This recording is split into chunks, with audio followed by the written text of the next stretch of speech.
play, and Quidditch, you know, for each movie it got progressively, you know, kind of cooler, and the effects became a little bit better. So did you have specific Quidditch brooms that you utilized that were customized to each character, or was it, you know, here's the Gryffindor, you know, broom, or how did that work? Yeah, the brooms were pretty much the same. Apart from, like, I think Harry's broom was the only one which was different. I think there's a lot. I mean, there's still, I think there were maybe 2 or 3 different brooms that they put on, but they were coming with the same model. But what we did, because Oliver and I had like the bludger bats. Yeah. So there was 3 different variations. There was a hard one, a soft one, and like a foam one kind of thing, just for the way they could shoot with it. So it's quite cool that the one that's here, I actually dropped it. You can see the mark where I dropped it, quite a high feet. So was there anything on set that you can remember that you had to be so overly cautious with because they could only make one, or it was so, you had to be so careful with it? You know, was there anything you were nervous about touching or handling or holding? Like, for instance, I noticed all the candy boxes and everything. There's so much detail in them. I wondered, did they make enough boxes to get through a variety of scenes? Yeah, they made a lot of those. I think that's the cool thing with the props is you were never too cautious about holding them. Yeah. Because they'd always make a backup plan type thing. And I think that if you were cautious with it, it would come over quite a lot on the set. So I mean, even to the point where, say, in the exercise books under the Great Hall set, we'd actually do our own schoolwork on set. Oh, really? Yeah, to try and make it look something. And they just put a cover over your exercise book at school. Oh, that's a kid. But that's just even the Great Hall tables. There's people who've done, you know, carved into the tables, and you can see, you know, it's incredible. So are your initials in a table in the Great Hall anywhere?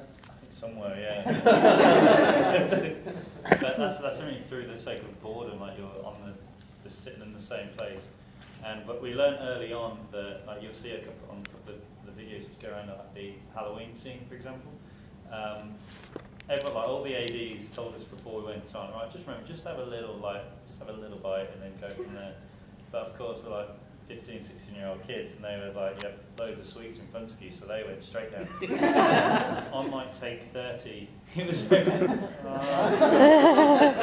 I think I went a good year without having a profiterole. So there's a lot of chocolate to have in one go.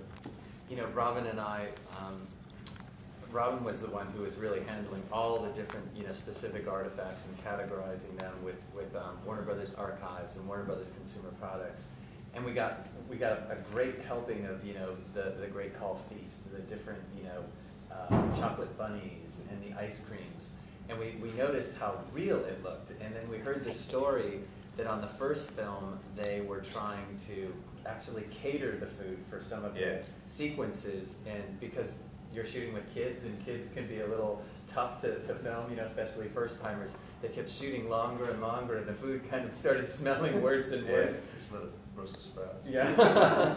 So, is it true that after the first film, you guys just switched to sort of some of the plastic foods, you know, just for the sequences, just so you didn't have to deal with the smell? And pretty much. I mean, a lot of the turkeys and the big chickens were on the Great Hall tables, so it definitely saved the nostrils. Yeah.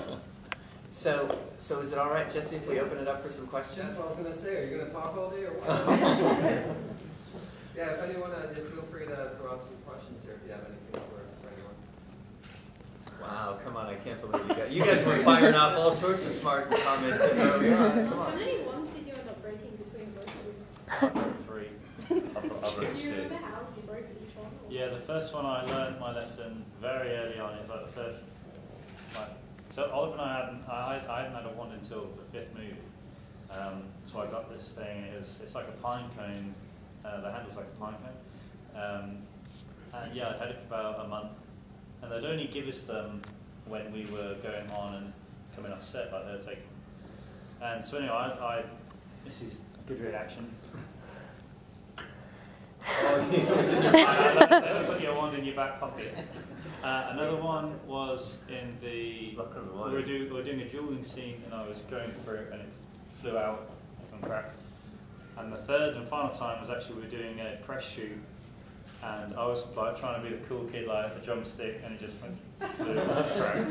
Because my one was a lot thinner in the middle part, so it was almost shaped like a broomstick, so where the sun would be, and it would always be like if I dropped it, and just any impact, we were filming in the room of requirements on the 5th movie, and they were all almost like like squares, all the lighting underneath it, and I just dropped it on that, and the thing just went snap, and didn't want to tell anyone, so I was trying to do the film for that whole day with it, but just the end bit of my head. Very small one. Yeah, exactly. I drank quite a lot, and then other times of that were pretty much drop it on anything, to the point where there's a part in the part 2 of Deathly Hallows where George gets disarmed and his one goes flying. Where before we actually did that, I said, "Can I have the rubber one? This thing's going to break."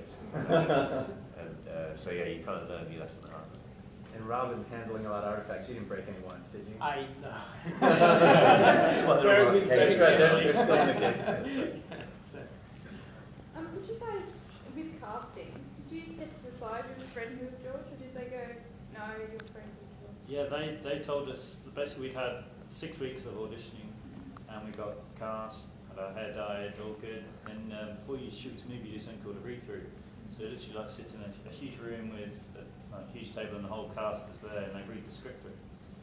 And we got there, and we still didn't know who was Fred and who was George. We just knew that we were Fred and George. So we said to Janet Hudson, who was the casting director, she came over and said, you look forward to today? Yeah, quick question, Janet, who am I? She was like, you're joking, right? Thinking that we were like practically around. I was like, no, really, who's Fred and who's George? So she's like, So she went over and spoke to Chris Columbus, David Heyman, and J.K. Rowling. And she came back about 5 minutes later and said, oh yeah, Oliver, you're George, James, you're Fred. So I'd like to think that they said, what, you didn't get the memo of the big board meeting we had in yeah, so that's how we found out. So you didn't have a he's not Fred, I am moment? None of that moment, No. Following on from that question, were you ever tempted to switch on set? We were tempted a few times, yeah, but it was one of those things where, like, at the end of the film, you see how long the credits are. And I really want to be the one who had to get all those guys in for another day when they didn't need to be or weren't late. So it's a lot easier just to... We did swap once on the first movie in between, like on the massive wide shots of the Great Hall where you've got about 400 people in the same shot with the hats on and everything, so we didn't necessarily look that dissimilar from each other opposite tables. But apart from that, it was nothing more elaborate. Were there any crazy on-set stories in Deathly Hallows? Like I know in Goblet of Fire you cracked one of Mike Neal's ribs or something like that? Yeah, that was a fun day. I didn't actually know that I'd done that until many months later. Oh yeah. He was a good though, Mike, you never let that go. But there is actually a still, what someone sent me of the moment when he broke his ribs. But I've got this big beard on at the time, so it looks a bit silly. But as for Deathly Hallows, I don't really think so. I actually, during the rehearsals for Fred's, when you see Fred as he ends up, everyone's seen it, right? So Yeah. So he's dead. We all cried. We all cried, don't worry. I was so in my character, I was dead to the world, so I fell asleep. And everyone went to lunch, and I woke up in the middle of the Great Hall on my own. I was like, damn, I have an out-of-body experience. Some of the nasty or Weasley twins pranks were kind of kept out of the film, like with Dudley and the Tom Coffee. And, Montague and the Vanishing Cabinet and things like that. Are you happy that those are out and they're kind of nicer characters, or would you have liked to have I would have liked to nastier? I would have liked them because you see that they're very like the way so like the snack boxes and puke pasta and that, and selling stuff like nose bites and teacups and stuff. You can tell there is that element where they can go a bit, they can cross the line a little bit, but in the same sense, it probably wouldn't have made the characters, say like lovable maybe to the people who hadn't necessarily read the books or seen the films, but we'll never know what it would have been like if they had done. Well, but when we were still filming with, flat filming, we still knew that that's what the characters were up to. So we still had that in the back of our mind, like it looks like a little twinkle of the eye kind of thing, just like that little thing, like to get that characteristic out in a time without blowing with the toilet seat or something like that. Question for Eddie and Robin. How has this started 2 years ago, this whole exhibit? How has it changed over the 2 years? Like, have you gotten feedback from fans and just the general public? And, you know, how has it changed since it first began? Well, I'll answer the first part, and Robin, you can answer the second part. I think the first part is we really haven't changed it dramatically. I mean, the sequence that you follow when you go through the exhibition is really quite similar. What we have done, you know, with all the exchanges we've made with the prop masters and all the folks at Leavesden, we've been able to add things. Some things went away, but they came back. So we've been able to add things. And so, Robin, you can talk about some of the additions. Yeah, and you know, as films have been wrapped, we've been able to get some new props and costumes. And for Sydney, we actually have some really neat stuff. We've collected all the Horcruxes. Good. One to go. So we've got, and then we have. Lock him in. And we have this Ravenclaw. We have the diadem. The diadem. So That thing's some beautiful. Really nice stuff. And we have a Horcrux case, so we're really excited about that. So we actually have had some of these, but it's the first time we've actually had them all together. Yeah, the Deathly Hallows are all Deathly together Hallows, in a case, which you've never been able to do before. It's exciting. really hard to see the invisibility cloak for obvious reasons, but no, it's there. You'll see it. We never actually saw those all together, even when we were filming. So that's quite a buzz. I don't think anyone's ever seen them together.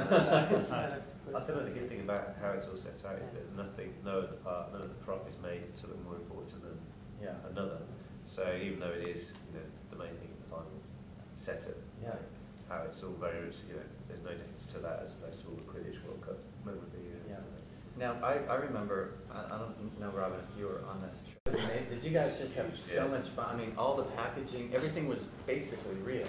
Yeah. I mean, that was so much fun to see, and it looked like a really fun scene to shoot as well. What was that like? Yeah, it was.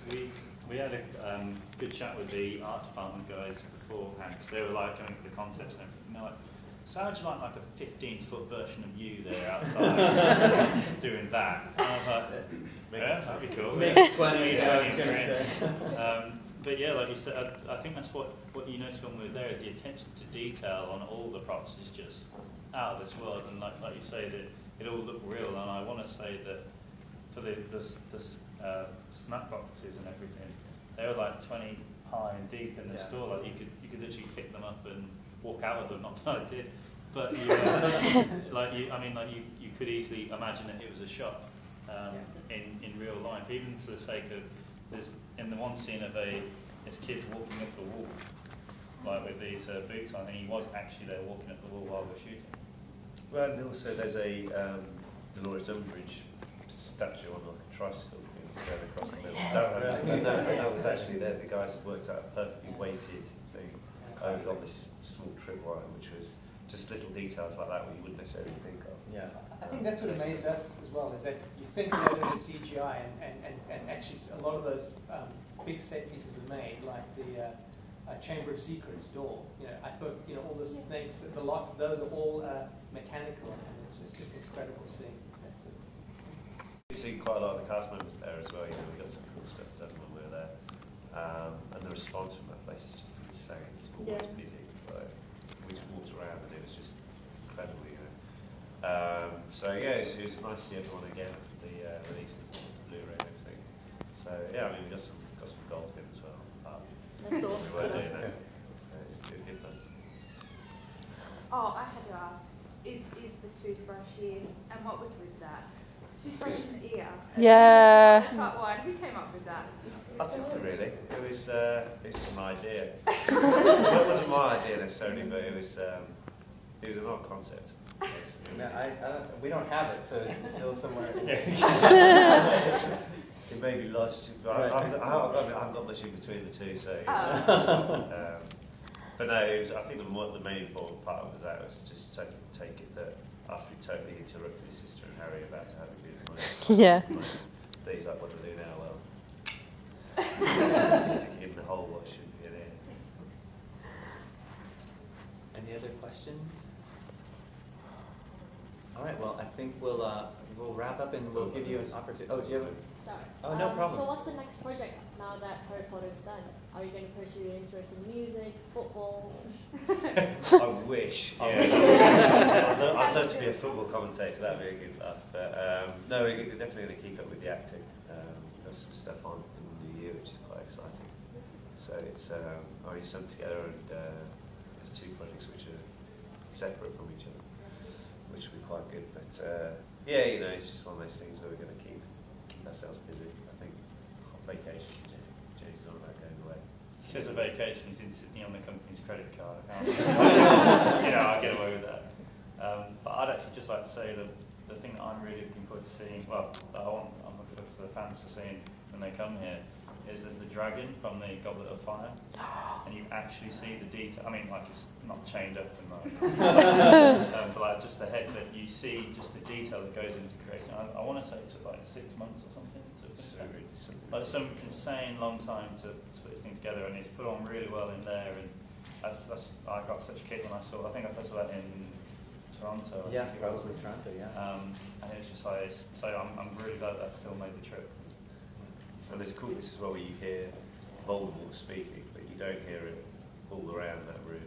It's a special effect where he's literally whispering in your ears. So don't freak out. I think I remember this. All right, any other questions?